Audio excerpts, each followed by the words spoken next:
วันที่24เดือนกันยาปี2025นี้วิทยาการเทคนิคการทหารได้เปิดกองประชุมสภาวิทยาศาสตร์การทหารโดยการเป็นประธานของสายพลจัตวาปริญญาเอกฟองสมุทรพลธิราชประธานสภาวิทยาศาสตร์หัวหน้าการทหารวิทยาการมีคณะพักคณะอำนวยการคณะวิชาวิทยาศาสตร์การทหารวิทยาการเทคนิคการทหารเข้าร่วมสหายพลเอกจันทองพรหมขันไส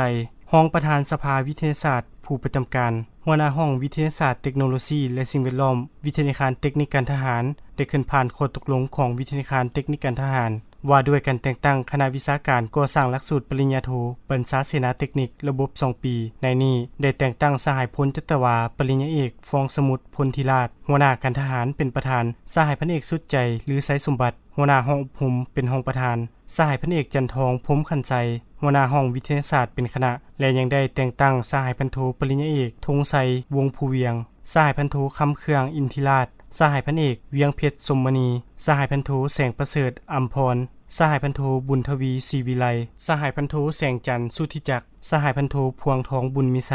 สหายพันโทบุญแยงแก้วดวงเดชเป็นอนุกรรมการกองประชุมยังได้ค้นคว้ากำหนดรายวิชาหน่วยกิจใส่ในหลักสูตรปริญญาโทบรรณาเสนาเทคนิคระบบ2ปีโดยแม่นห้องวิทยาศาสตร์เทคโนโลยีและสิ่งแวดล้อมเป็นผู้สร้างเพื่อตอบสนองกับวิสัยทัศน์ของวิทยาการเทคนิคการทหารว่ารวมว่าเฉพาะก็แม่นการตอบสนองทิศทางแผนการแต่ปี2025ถึงปี2030